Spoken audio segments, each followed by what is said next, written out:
Thank you, sir. Appreciate your presentation. Senator Hill, did you have a question? Thank you, Mr. Chair. And Mr. Givens, it's nice to see you again. Thank you for being here today. I think it was in December when I live in the Bay Area, and listening to the media, I heard that a $5 million grant was coming for earthquake early warning. And basically what I was hearing was that we've solved the problem, we've got the funding, we're on the way, it's done. And I'm thinking, wait a minute, I know different than that. And you just articulated the $24 million necessary. I was really shocked to hear it and surprised. So I called Cal OES to get the details to find out what actually happened, because that was not my understanding. And they shared with me the copy of the letter that they had sent to, I guess, Ms. Kimball, the acting director of USGS in Virginia.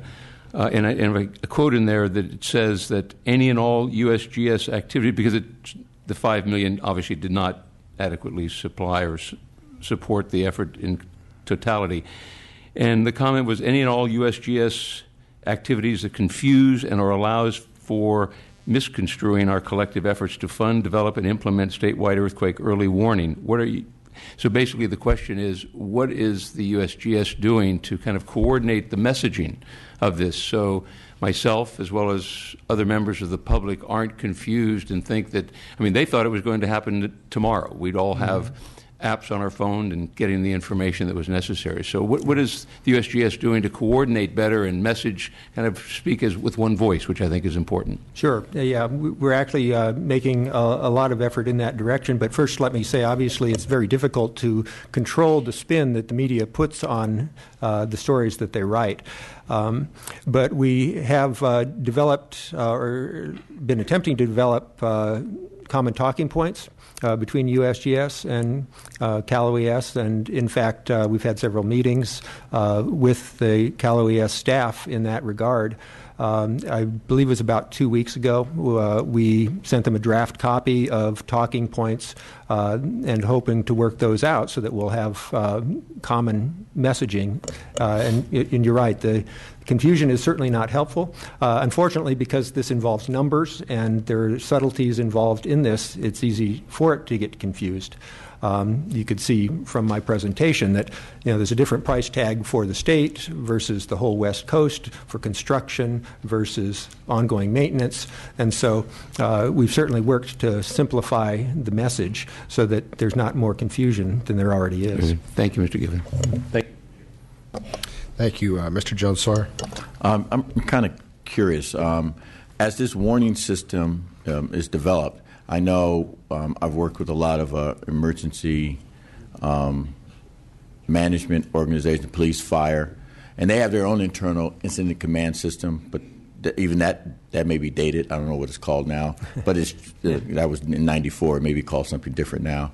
But then they have to be activated. And so how were you envisioning this early warning system coordinating with police, fire, and others so that they can then become activated, so that we're all moving and syncing as one to get things done? Mm-hmm. I think you'll be hearing some testimony just a little bit later that involves a company that's involved in helping bridge that gap. We have also had quite active discussions with LA County Fire, LA City Fire, City of San Francisco about ways that we can get the output from the Shake Alert system into those systems. As you can imagine, they have radio systems that are different. We all know that issue, and getting the information transmitted out to the folks who really need it is a challenge, and one that's going to have to be addressed by coordination between the system and those who use it, probably with active involvement of the private sector who provides all of the equipment that they use to transmit that information. The list of beta users, of which there are approximately 36, include many of the county EOCs and in some cases fire departments. Okay, thank you. Mm-hmm. Mr. Given, I was wondering if you could elaborate on the funding side.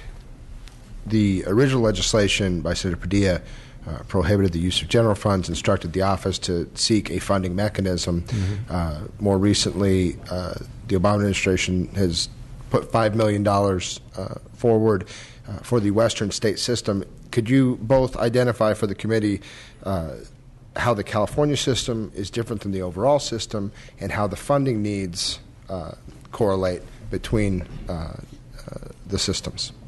Right. Well, the distinction between the state system and the federal system is really virtually non-existent in the state level. So, as I tried to point out in my presentation, the USGS has the mandate for all three West Coast states. But the system in California, whether you call it Shake Alert or CUES or the CISN system, is all the same thing. Now, I can't speak for the state because the state process of developing an implementation plan is still underway. But I've been very much involved in it, as have been all the CISN members and various other stakeholders. And so far, the recommendation from the model committee, which I was chair of in the CUES process, is, of course, that the Shake Alert system and the CUES system are the same thing. I can't say very much about funding models for the state of California. That's sort of outside of my domain, but I believe Director Ghilarducci may speak to that later on in his testimony. At the federal level, again, this year, as a result of the Cromnibus bill that passed very late in the fiscal year in December, there was $5 million added, not in fact by the administration, but by Congress for earthquake early warning. And then in next year's fiscal request from the executive side is a total of $5 million, a total of $1.5 million, which is already in the USGS base, and an additional $3.5 million on top of that in order to advance earthquake early warning. Of course, what the FY16 budget will be, your guess is as good as mine. And could you elaborate a little bit more on the number that at least I've seen thrown around is $16 million plus for the West Coast early warning system? How do we fit into that as California? Well, the simple answer is $12 million of the 16 is California, and the balance is the Pacific Northwest. Okay, thank you. Mr. Linder. First off, thank you very much. And also, I don't know if you can see that in the audience, but I think thank you for that slide where it shows the guy getting his eyes sliced open with a razor. I think it's a very good example of how delicate or how important an early warning system could be. Now, the question I have is there some sort of an oversight or transparency mechanism built into to the funding of this system? I mean, I can imagine that it'd be easy for entities to get carried away as far as the spending is concerned. Well, I'm not sure exactly I understand your question. The numbers that I presented are based on the published implementation plan, so that's been out there since April. And, of course, any federal dollars go through the Department of Interior, then the U.S. Geological Survey, and then down to the project level for distribution to the CISN partners and use internally to USGS. In addition to those, there are several advisory groups and oversight groups within the USGS. There's the CSAC and the what is it? We have a program council that also reviews any of the project plans that we put together. With the $5 million that will be distributed this fiscal year, we are just about to issue a request for proposals, and then those will be reviewed, as we usually do in our funding process, before we expend the dollars to build additional seismic stations, improve the existing seismic stations, and continue the work in developing the Shake Alert system. Okay, do we have any further questions? Seeing none, thank you, sir, for your presentation. And at this time, we're going to move forward to panel 4, the role of academia. If both Richard Allen and Thomas Heaton would please approach.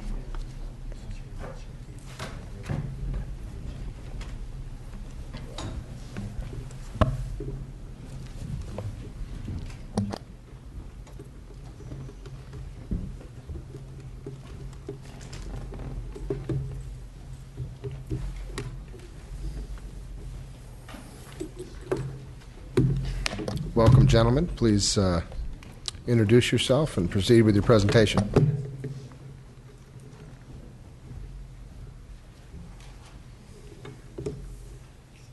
So I'm Professor Thomas Heaton. I'm a professor of engineering and also geophysics at the California Institute of Technology. I'm the director of the Earthquake Engineering Research Laboratory at Caltech, and I'm a co-principal investigator on the CISN Shake Alert project.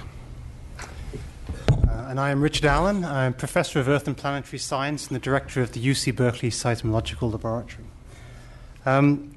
Chairman Hall, Chairman Gray, and members of the Joint Committee, thank you for this opportunity to describe the contributions that the academic community has made and more significantly can make towards California's earthquake early warning system. As just introduced myself, I'm at the UC Berkeley Seismological Laboratory, and my research group has been developing, testing, and implementing earthquake early warning methodologies and systems for over a decade at this point. It is now time for everyone in California to have open access to public earthquake alerts in our great state. Above all else, this is a matter of public safety. UC Berkeley looks forward to continuing to help facilitate the realization of that goal with the various partners, several of whom, of course, are appearing here today. So the Berkeley Seismological Laboratory operates several networks of geophysical sensors that span Northern California. Data from these seismic and geodetic instruments stream into the real-time earthquake information system of the California Integrated Seismic Network, the CISN, that you've already heard about. The partners that comprise the CISN then deliver this earthquake information, such as the strength, the size of ground motion, shortly after the occurrence to the public, to government entities, and to the private sector. The CISN is a close and productive partnership of extremely committed professionals. You've heard the list: California Office of Emergency Services, the California Geologic Survey, UC Berkeley, Caltech, the U.S. Geologic Survey, and multiple private sector partners. And this diverse partnership brings a stability and a robustness to the delivery of earthquake hazard information that is really key. As a state, we now take it for granted that the CISN delivers information about earthquake locations, magnitudes, maps of shaking that are used by the emergency response agencies. These data-driven services are the outcomes of research and development done by the CISN partners. This same research and development partnership has resulted in the system that we now call Shake Alert, that today delivers earthquake alerts to several dozen beta test users across our state. So Shake Alert today is a statewide, network-based approach to earthquake early warning. It makes use of about 400 sensors already distributed across the state to detect earthquakes occurring anywhere in the state, track their progress, and issue alerts. The advantage of this approach is that the warning times can be significant, up to a minute. It also can provide alerts to everyone who will experience significant shaking anywhere in the state. The feasibility and advantages of earthquake early warning was most clearly demonstrated by the recent magnitude 6 Napa earthquake. Shake Alert detected this event and issued a warning to test users across the San Francisco Bay Area.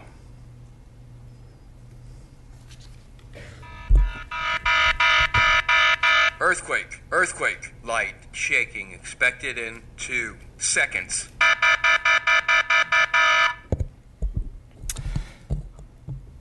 This was the alert that was received at the San Francisco Department of Emergency Management in downtown San Francisco. They received 9 seconds of warning. 9 seconds might not sound like a lot, but your brain can process the warning and take action to mitigate the impacts of the strong shaking that is to follow. Now, the amount of warning time that you can receive for an earthquake is dependent upon your location relative to the epicenter of the earthquake, as shown by the map here for the Napa quake. We detect the earthquake using sensors close to the epicenter and then issue the alert at the speed of light, much faster than the speed that the seismic waves travel. Therefore, our alerts arrive before the shaking. In the case of the Napa quake, there was 5 seconds of warning at UC Berkeley, 8 seconds in Oakland, 9 seconds in San Francisco, and 20 seconds in Mountain View, all locations of some of our beta test users. This earthquake also demonstrated the need to invest in the seismic network infrastructure in order to maximize the potential of California's earthquake early warning system. In the Napa quake, the sensor closest to the epicenter was an old, outdated generation instrument, which was much slower than the sensors that are part of the rest of the network. This delayed the alert by 2.3 seconds. With the planned upgrade to these old generation instruments, the alert would have been faster and Napa could have received a warning. Likewise, the current performance of the system varies across the state. Where there's denser instrumentation, the warnings are faster and more accurate. A fully functional system will require dense instrumentation across the fault zones all across the state.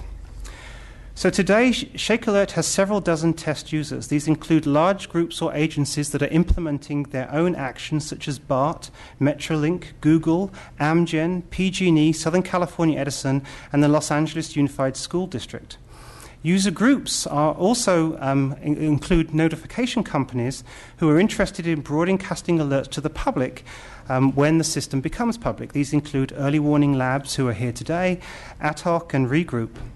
BART has already implemented an automated train stopping system that slows and stops trains during significant earthquake. That system activated seconds prior to shaking in the Napa quake and would have stopped trains, though none were actually running at 3:20 in the morning. Following the success of the Shake Alert for the Napa quake, the city of San Francisco is now in the process of distributing Shake Alert to all 50 firehouses so that they can initiate their response of automatically opening up firehouse doors seconds before the shaking starts. Under the notable leadership of Cal OAS Director Ghilarducci and at the direction of SB 135, authored by Senator Padilla last year and signed by Governor Brown, the systematic implementation plan for California's earthquake early warning system is now underway and being developed so that we can move forward towards a comprehensive, robust, and fully public alert system.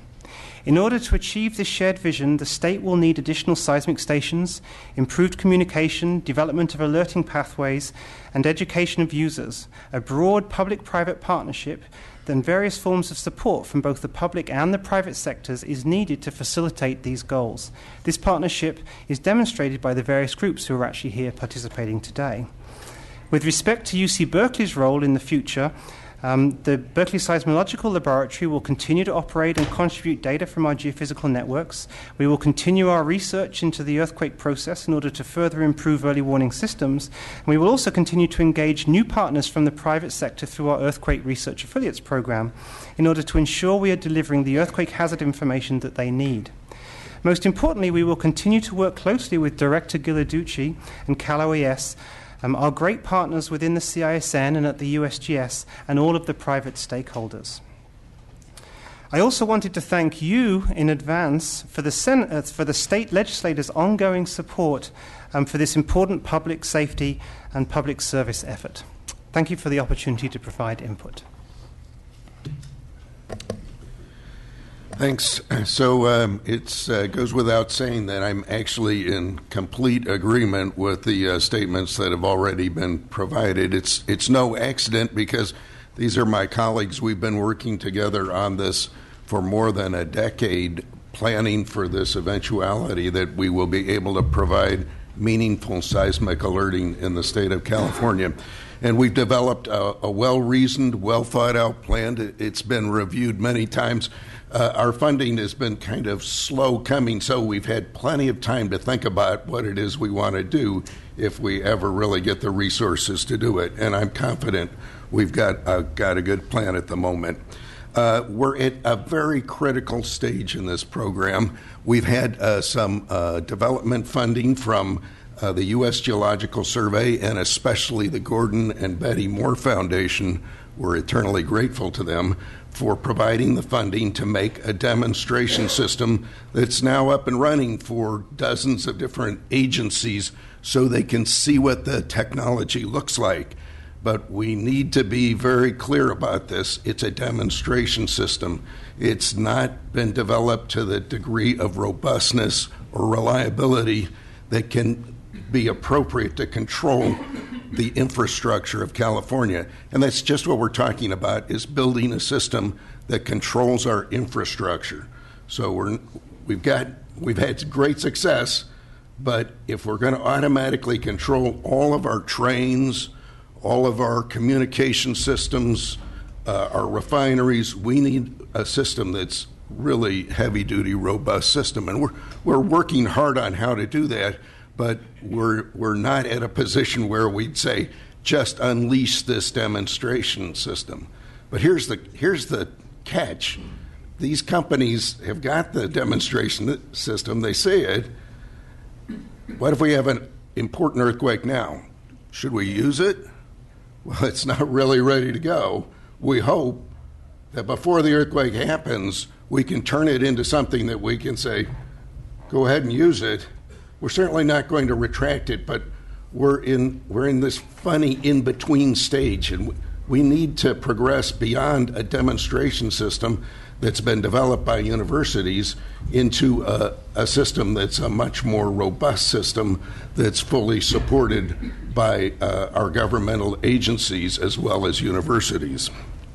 So because of that, I mean, I am so incredibly thankful to be here and to the leadership that's been taken in the state of California to allow us to think about how to make this transition, especially Alex Padilla's bill.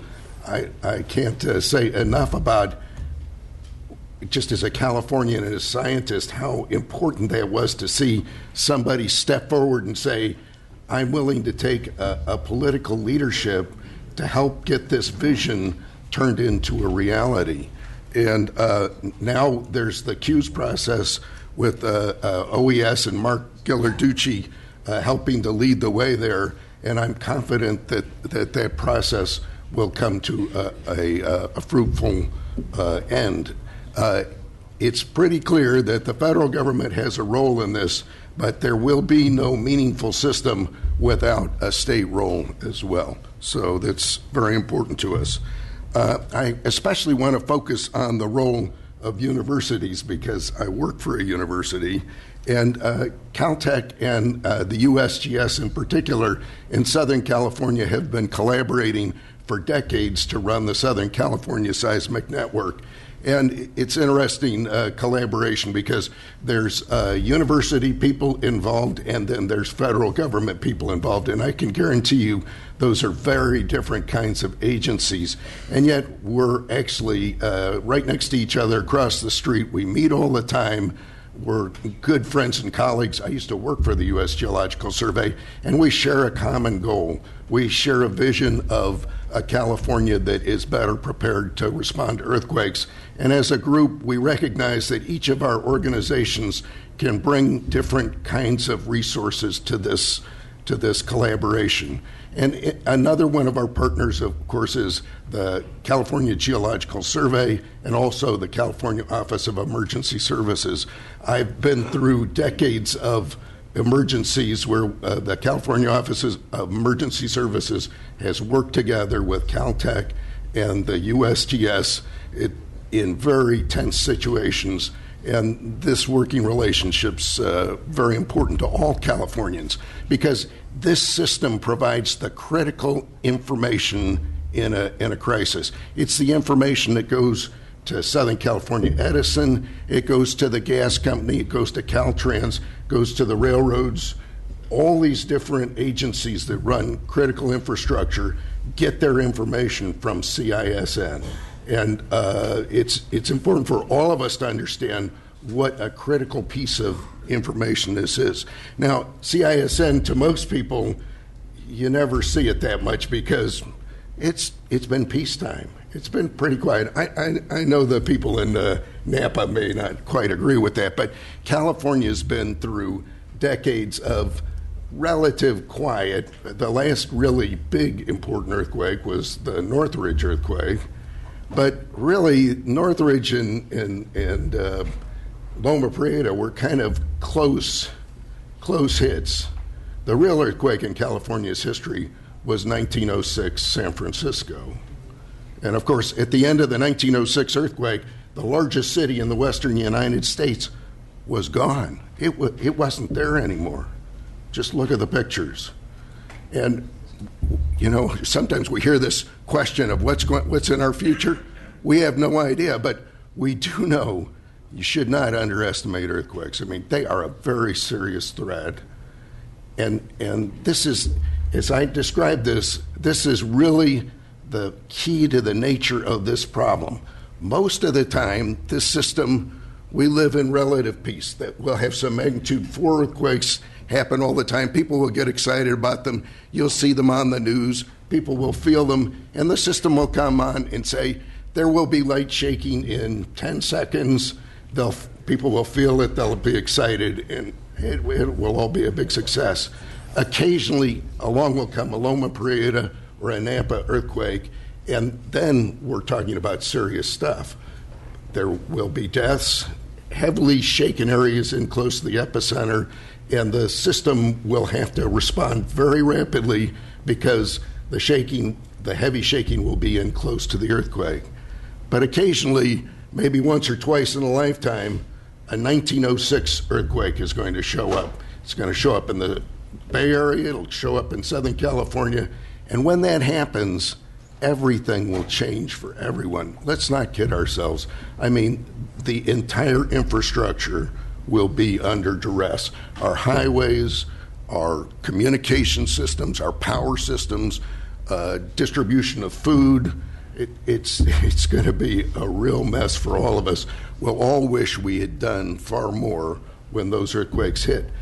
When this kind of emergency response happens in that really large earthquake, we'll need special kinds of tools because the earthquake will play out over minutes. It will start in one place and will rupture over hundreds of miles of a fault. And it will give us the best opportunity to warn people that the shaking is coming.